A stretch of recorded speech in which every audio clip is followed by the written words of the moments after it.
about disability. Some people feel left out when they have a disability, and others want to feel more empowered. According to the World Health Organization, an estimated 1.3 billion people, or about 1 in 6 people worldwide, experiences a significant disability. And committees are formed, different associations, non-governmental organizations, human rights institutions have been set up to ensure that the rights and well-being of persons with disabilities are addressed by the government and duty bearers, families, agencies, and the entire society. And the leader of one of such committees is sitting with us today to discuss more about the rights of persons with disabilities and some of the personal experiences that she has to share with us. She spent years helping to promote and advocate the rights of persons with disabilities. She served as the African president of the International Council of People with Visual Impairment. She's an advisor to the World Council of Churches Commission on World Mission and Evangelism, and also works at Sight Savers as a global advocacy manager for social inclusion, and is currently the chair of the United Nations Committee on the Rights of Persons with Disabilities. Mrs. Gertrude Oforiwa-Refuame has joined us at the table. Mrs. Gertrude, thank you for making the time, and it's an honor to have you join our table today. Welcome. Thank you, Kathy. Thank you for having me today. It's a pleasure. What has it been like being a person with a visual impairment to rise through the ranks to where you are now? What has the journey been like? What was growing up like for you? It's been interesting because I experienced visual loss from age 10. But interestingly, before experiencing visual loss, I grew up in the community and vicinity of the School for the Blind in the Kroponge Kwiapem. And so, for me, visual impairment or blindness didn't mean anything bad. And then, between age 10 and 14, all the medical interventions couldn't work. And at this time, I was at the secondary school, at Ghana Secondary School, Kofredwa. I completed. And then, I'll tell that story later, but got to the School for the Blind. And then the stigma. So you were born sighted, as some people call it? Yes. Neither me nor family observed any visual loss until age 10, when I could not read from the blackboard. So was it sudden? Is it something that... No, it was a progressive condition. Okay. Yes. So from age 10, I was taken to the hospital, Tetekwashi first because I was in the Kroponge Kwiapem, then to Kwalebu. Then I was given glasses, but for every 3 months, the glasses had to be changed. So that is when then by age 14, no glasses could help me. But I didn't leave school. I still remained at school, paying attention mostly through listening, with family and friends support, with a bit of orientation from some of the good teachers who would pay attention to me, and many ignored me. But I sailed through somewhere to Form 5. That time we're doing O-level. And may I continue the story? Go on. We are very Great. interested. That is when it happened. So then I had completed Form 5, and I wasn't sure how the future was going to be. And then an uncle of mine found in the newspapers that there is a program that is going to be introduced in Ghana. And that was the specialist course for teachers of learners with visual impairments. And so they got interested and thought, I could do that. So they went to inquire at the School for the Blind. I've said already that I grew up in the vicinity. And so they knew the teachers, some of them were friends. Then it was explained, she can only do that when she's a teacher. So then it was like, oh, okay, to be able to go to the Teachers Training College, she'll need to come and learn Braille reading and Braille writing.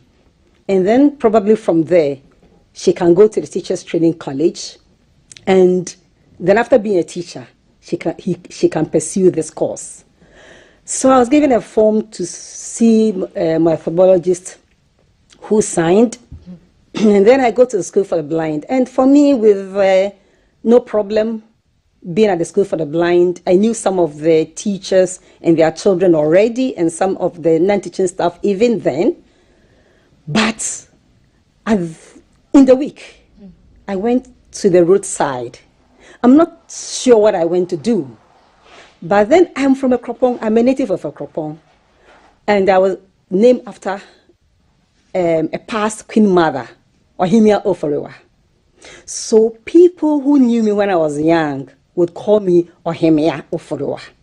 So I was by the road, and then, hey, Ohimia, why are you here? And this is in our local dialects.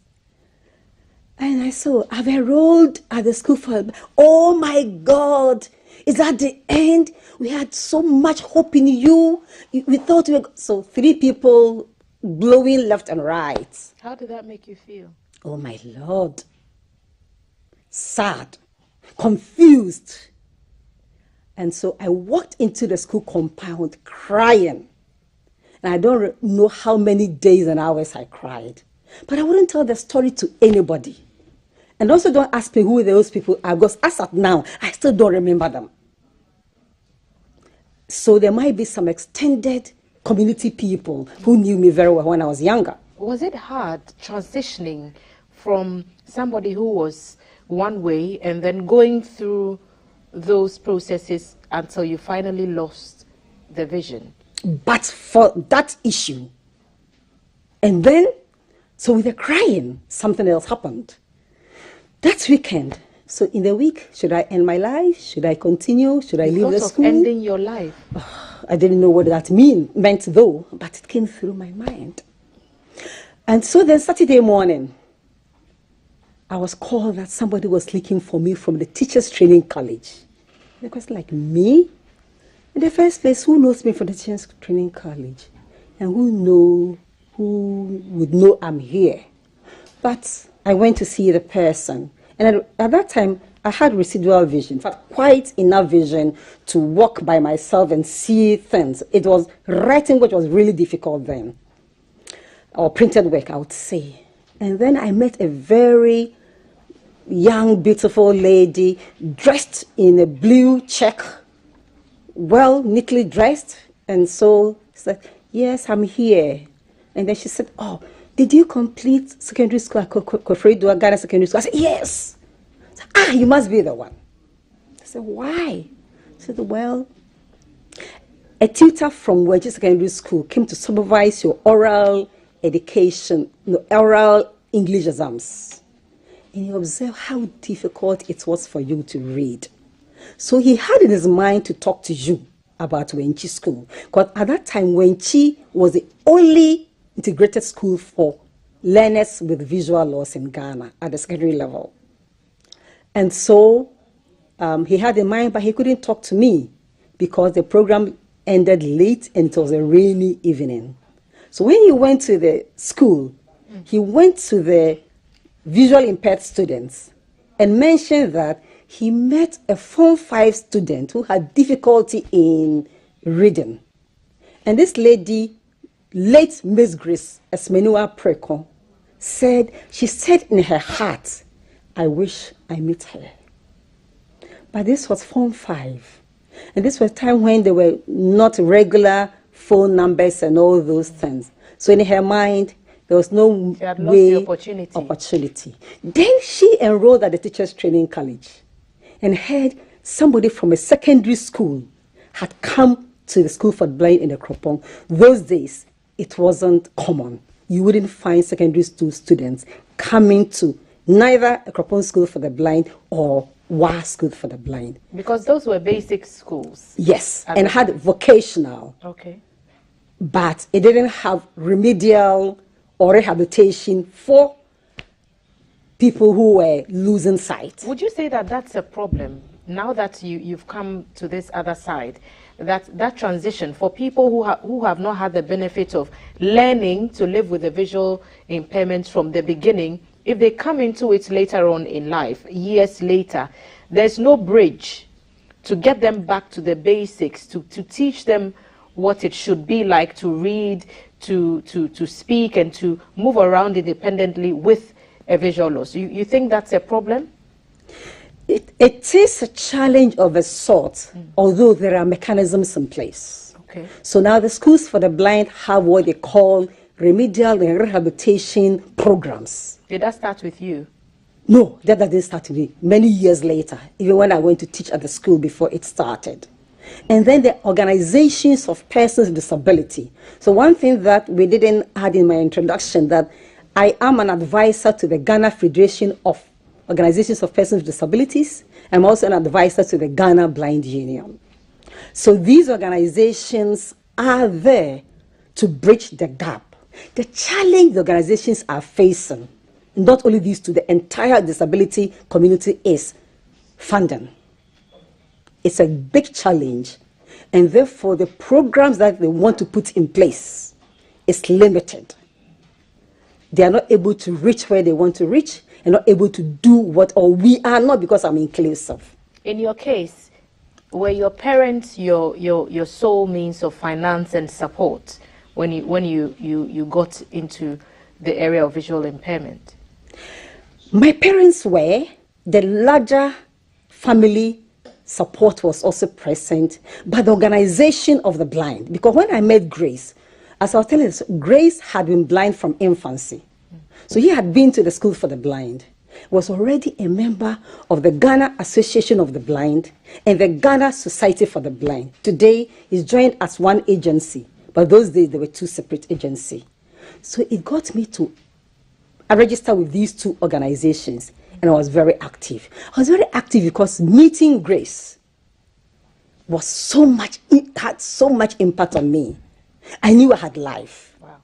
And so because of that, I determined also to be active in these organizations and also to impact on others. This is the drive going on today. How did you go from Ekropong School of the Blind and learning to get into teachers training so you can benefit from that program to end up at the United Nations? Thank you. So when I knew Grace was at the Teachers Training College, then I knew I had a future. In fact, I said in my heart, I have a future. So I quickly then checked, what do I have to do to enter the Teachers Training College? And then I realized, even with the difficulty, I have managed to get 2 credits and 2 passes. But I needed 2 more to be able to enter the Teachers Training College. So by myself, when I was reading Braille and learning how to type, I quickly got into getting into Bible knowledge and Ghanaian language tree. So you'd see my mother reading onto cassette, my siblings and cousins, everybody involved. Got books from people who had completed and did these studies, and studied on my own, wrote those 2 passes, those 2 subjects, and got credits, even better credits than what I did in school. That's how I entered the Teachers Training College. With determination, went to do my diploma, went to do my first degree at College of Education, Winneba.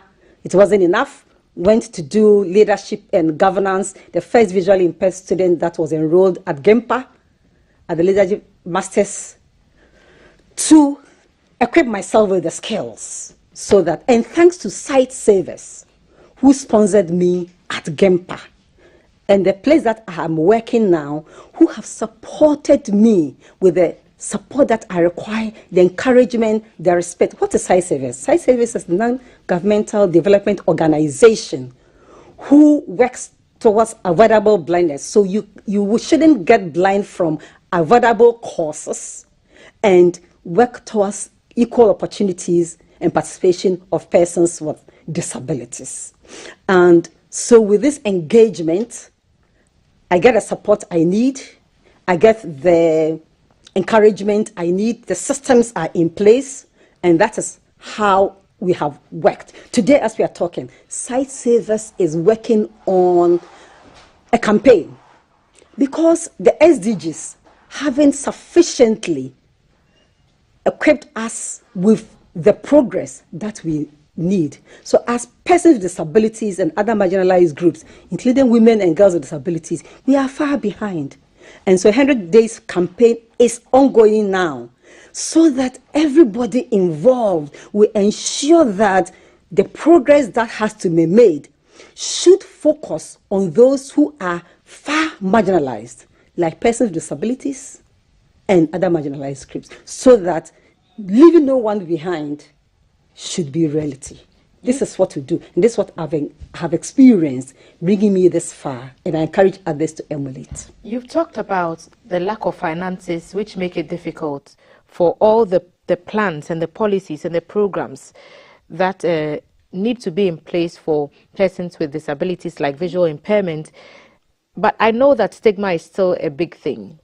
And apart from that, the people are not even willing to come out and acknowledge or put themselves out there that they have disabilities. How do we begin to overcome some of these challenges, and are we overcoming them?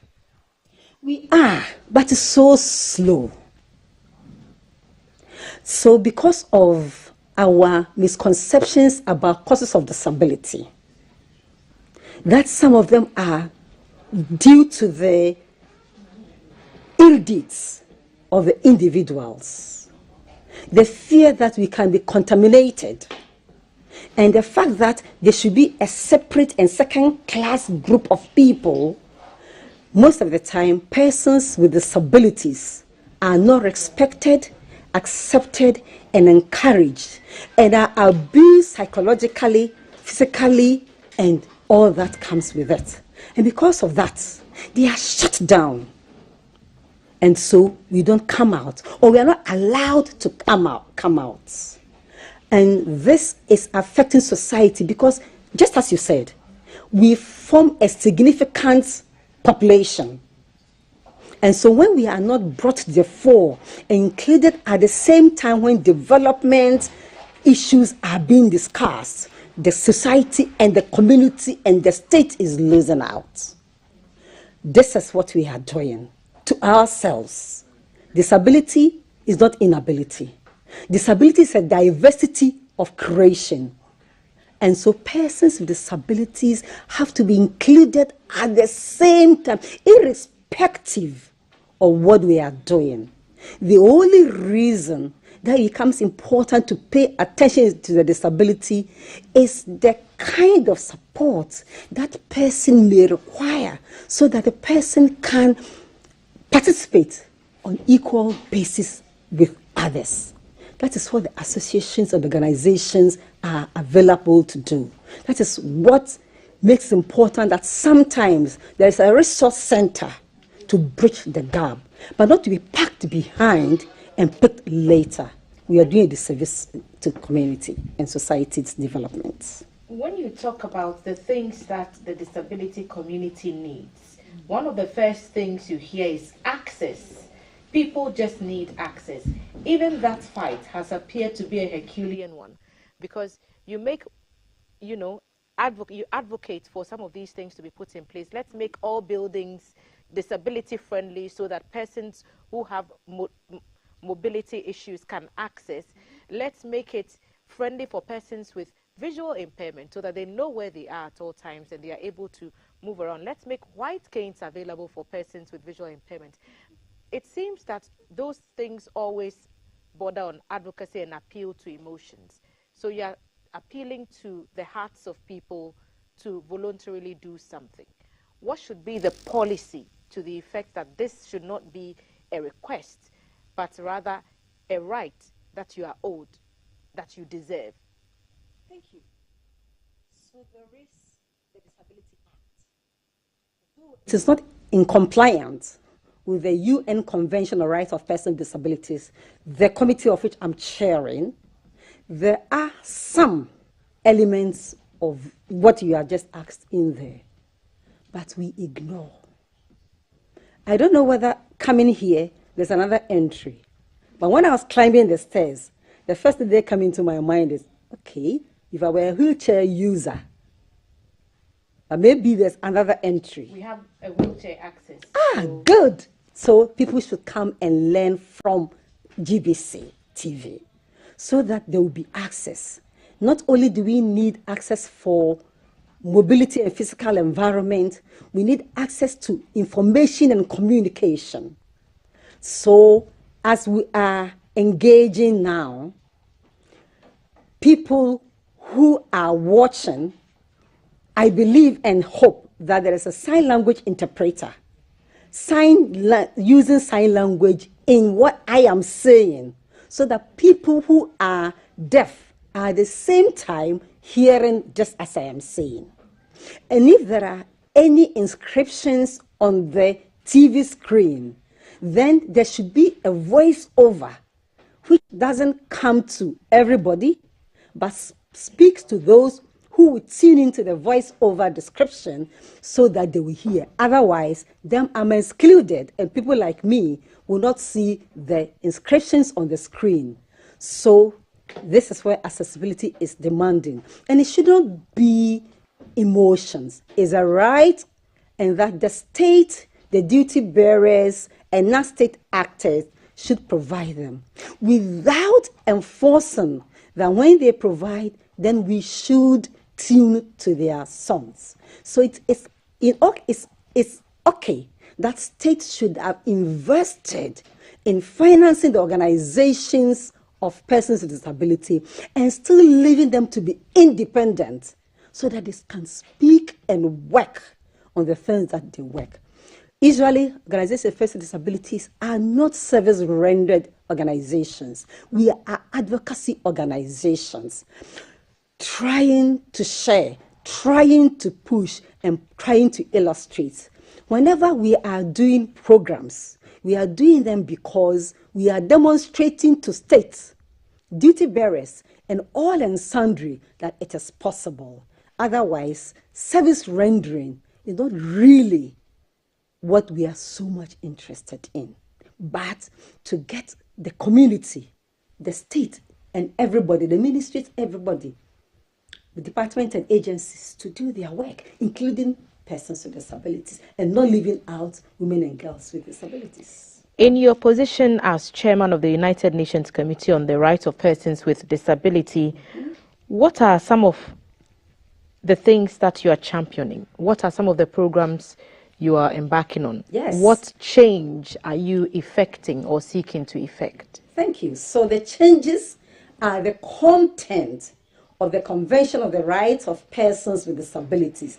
That content that we are asking the Disability Act to comply by the review we are requesting government to fast track, and also the Africa Disability Protocol that we are asking Ghana to ratify.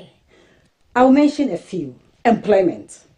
I say employment because I have led in a general comment on the work and the right to work and employment. The general comment is an elaboration, everyday language that expands the article so that when states, duty bearers, and other agencies take the general comment, they can understand and implement. And using that guidelines, the Ghana Federation of Organizations of Persons with Disability, in collaboration with other agencies, Site Service Inclusive, Disability Partners in Denmark, are currently practicing or demonstrating an employment project in Ghana.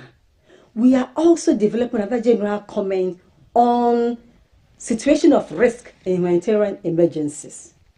We are making it simpler so that when there's flood in upper Ghana and northern region of Ghana, and there are challenges there, persons with disabilities who are being left out in the strategies would have also be included.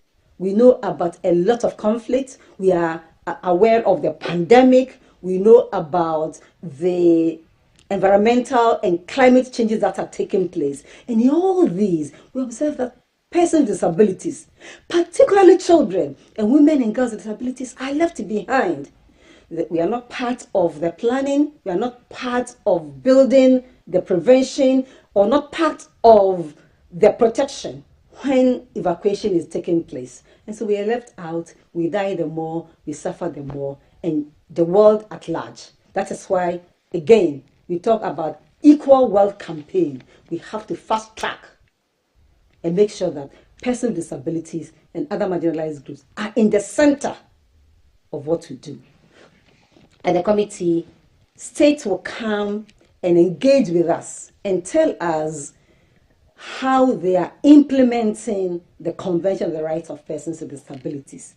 And we dialogue with them and give them recommendations and support them how they can fast track the implementation. We do this through technical support. We don't provide funds, but we provide technical support. And that is what the UN has put in place for the Convention on the Rights of Persons with Disabilities. These are just a few. I'm sure there are a lot, because when you're trying to overcome stigmatization, being treated unfairly, not having equal access as other people, there's a lot of advocacy that should go into it.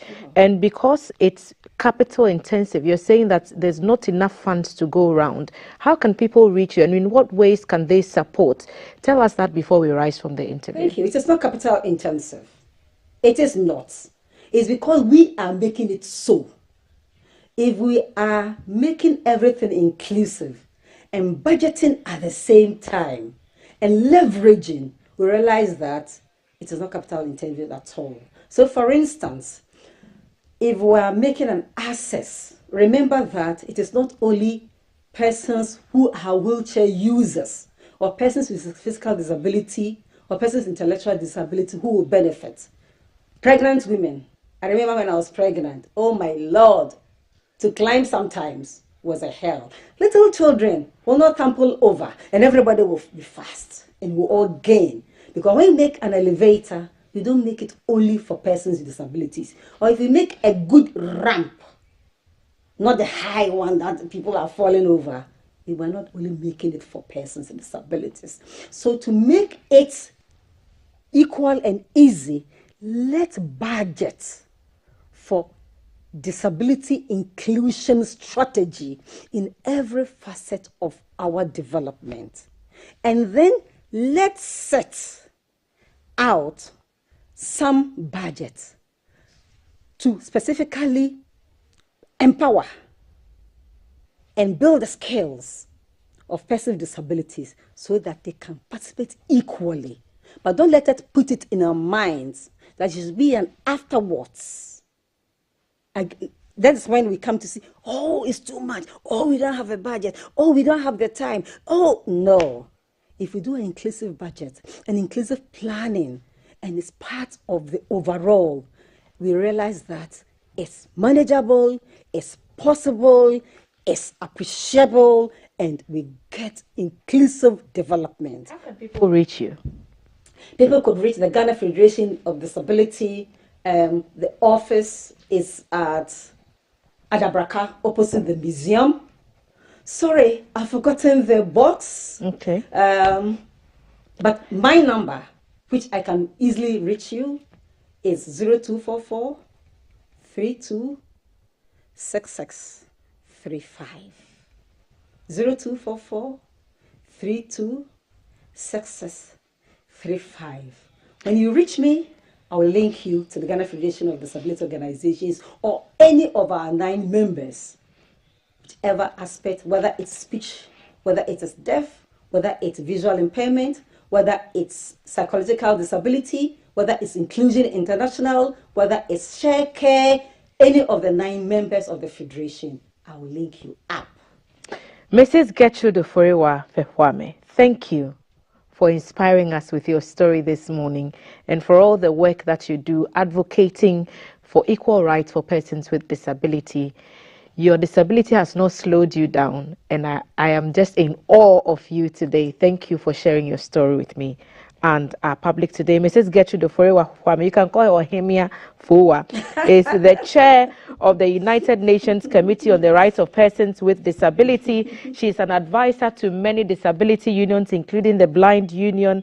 She is with the Ghana Federation of Disability. You can locate them at Adabraka. She's shared her number with us, 0244 326635. If you have any support to give to any of the advocacy courses that she is on, reach out to her and offer your support. She serves as the Africa President of the International Council of People with Visual Impairment. She's an advisor to the World Council of Churches Commission on World Mission and Evangelism. She works with Sight Savers, and she's also a Global Advocacy Manager for Social Inclusion and many other hats. All that, also a mother and an all-round joy to have around. Mrs. Getty, I've been so inspired by your story today. Go out and support a worthy cause, and let's all make room for persons with disability in our lives, make their lives a little bit better, like Miss Getty is doing here. It's still Breakfast Live on GTV. We'll take another quick break or return shortly.